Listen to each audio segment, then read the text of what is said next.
Chatin. Selamat datang kembali ke Chit Chatin.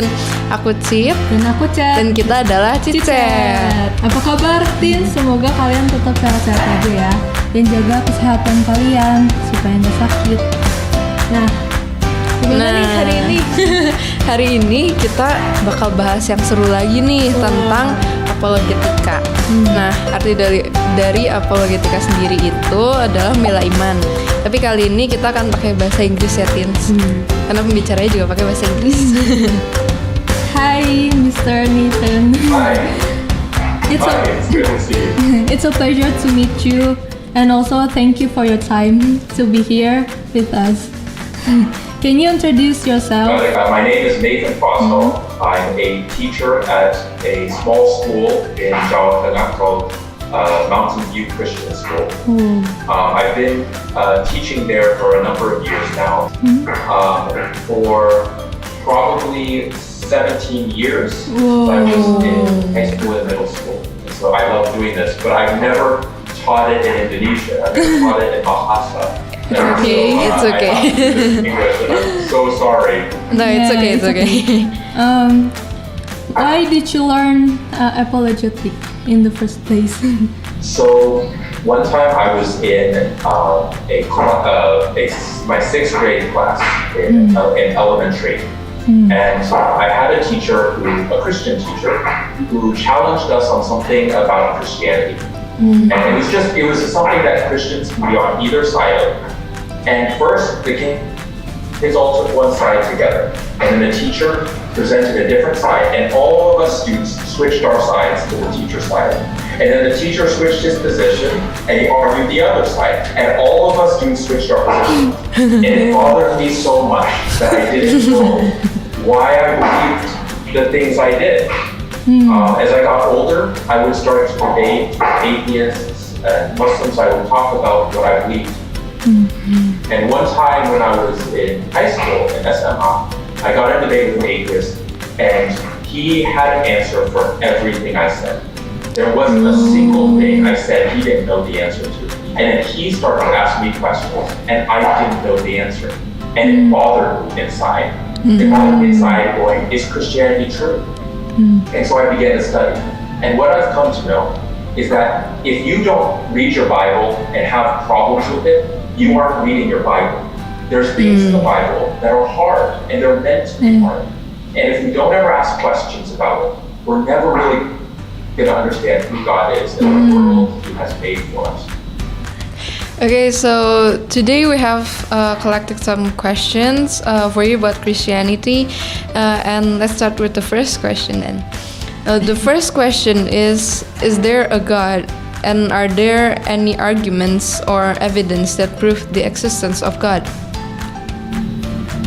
Yeah, so there's actually a lot, and these, depending on your interest, you can actually make an argument for God in many different ways. My brother likes mathematics, and he makes an argument for God from mathematics.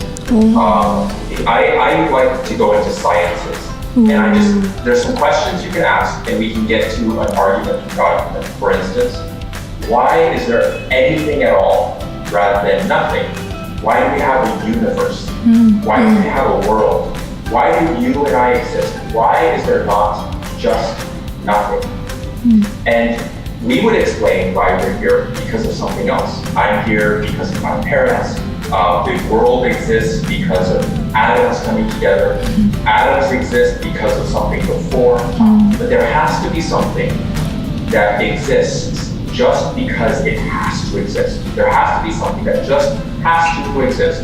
And the universe doesn't fit that. The universe doesn't fit that idea. And so when we start to unpack this, if you want to know the name of this, I'm sorry, this is a long name. It's called the Leibnizian cosmological argument. Wow. But it basically shows that God exists, but you have to have something that explains everything else. Here's another, and so I haven't fully presented that argument, but I'll give you a couple that you can look at. Another argument. Everything that begins to exist has a cause.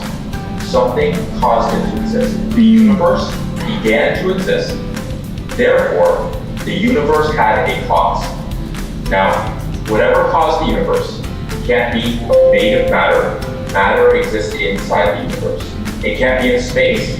Space is part of the universe. It can't be in time. It has to be before time or timeless.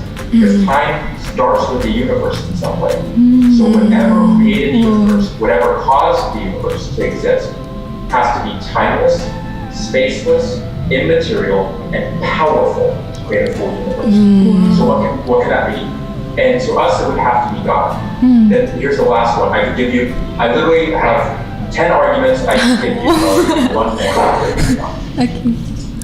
Okay. Is there stuff that is really actually wrong? Bad things, evil things in this world? Are there things that are actually evil? Now, when we feel things are wrong, we really have sense. For instance, imagine that the Nazis won, Hitler won, and convinced everyone that Jews were inferior, that people with disabilities should be killed. Would that mean he was right? You don't know. Even if Hitler won, he would still be wrong, he would still be bad. So that means that there really is right and wrong. And there has to be a law, a moral law that tells us right and wrong. So if you have a moral law, you have to have someone who gives the moral law. And it can't be a person. It can't be, and if all this whole universe is just time plus matter plus chance. If that's it, there's no right and wrong. If you kill someone, they'll be gone anyway eventually.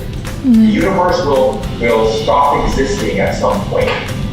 Well, what difference would it make if you're nice to a person or mean to a person?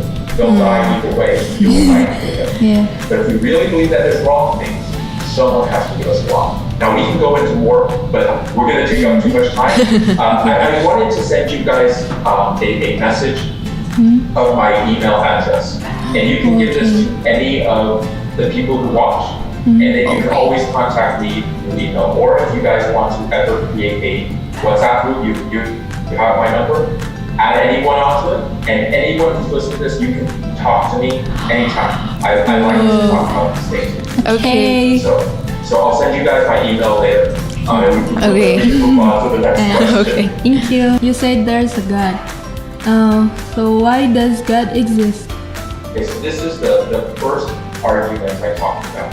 Was because stuff has to exist, there has to be something that exists just because, and sorry, big English words here, a necessity of its own nature. By what it is, it has to exist. For instance, this gets really complicated with philosophy.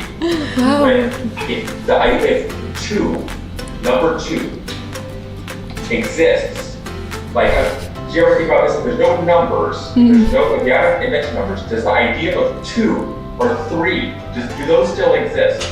If you believe those exist, and some mathematicians do, they would have to exist by a necessity of their own nature. It would be impossible not to have the idea of 2.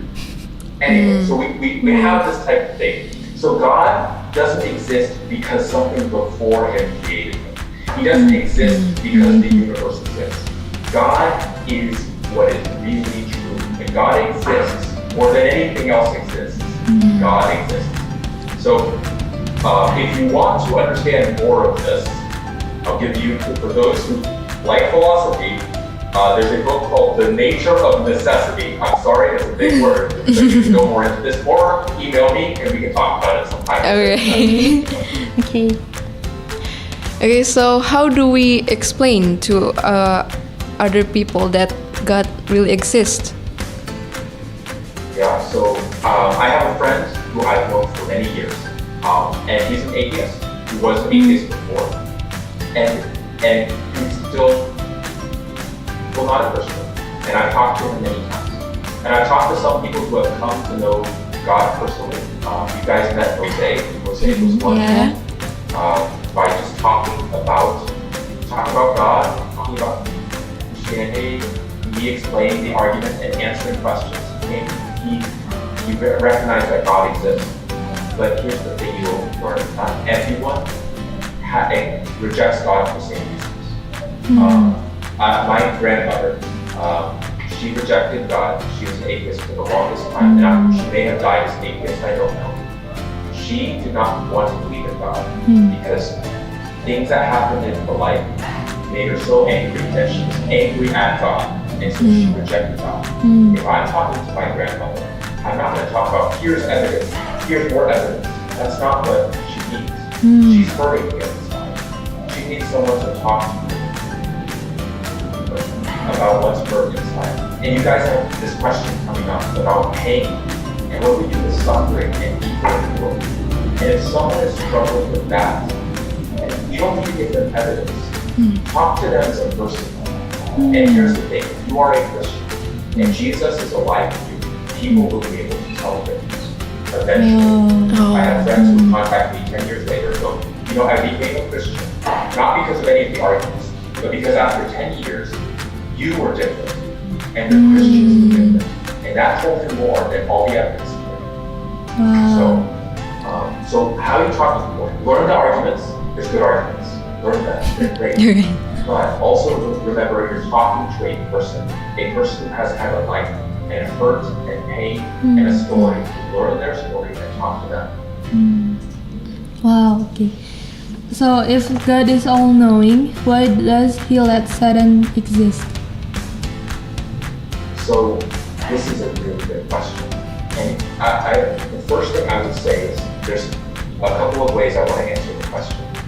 I really believe that Satan exists because God is going to bring an even better good out of Satan's existence. So I'll talk about that in just a second. But why does Satan exist? For the same reason God lets him exist. I'm a sinner before God. I've done bad things. And God lets me exist. And I'm glad He did. I'm glad when I did my first sin, God didn't punish me and kill me. But He, out of His grace, lets me live. And Satan is one of God's creations. And you know what? Believe it or not, if we understand God right as Christians, now here's the thing. I think God can bring a greater good out of evil and suffering and Satan existing. So think of this. The cross was the worst thing that the Romans could create to punish someone. It was so bad that Romans would say, do not even think about the idea of crucifixion.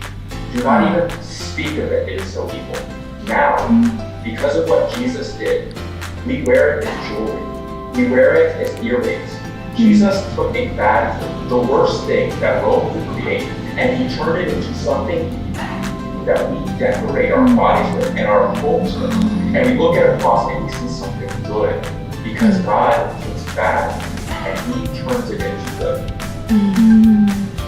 The next question is, how is Christianity different from other religions? So, yeah, this is another great one. There's a couple of different ways that we can say Christianity is different from other religions. First, if you go through every religion, how to get into heaven? Not every religion believes in heaven. Nirvana or moksha, or Buddhist or Hindu, is not quite like the heaven we think of.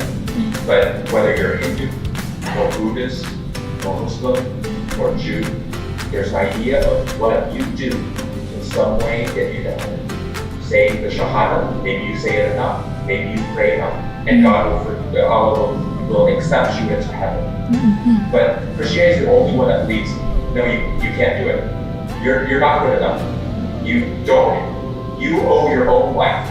You have to pay with your own life unless someone else takes the punishment for you. So that's one. It's just Christianity's answer to the problem of evil and sin is different than everyone else's, all the other religions. But here's the second.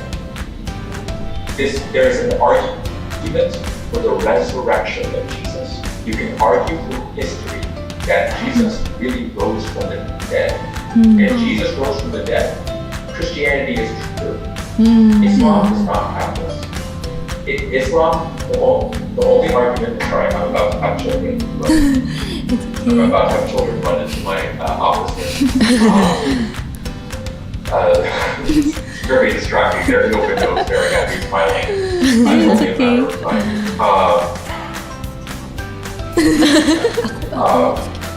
Sorry. We can argue that Jesus rose from the dead through history. Look at that. Look at Jesus' resurrection. Paul says, if Jesus is not raised from the dead, all of this is worthless. But through evidence and stuff like that, we can show that Jesus really rose from the dead. And think about that. Then that's it. The Bible may struggle at times, may struggle with pain, but if Jesus rose from the dead, that answers everything. What's true? What happens after I die? What's the meaning of suffering? All of these things are answered through Jesus' death.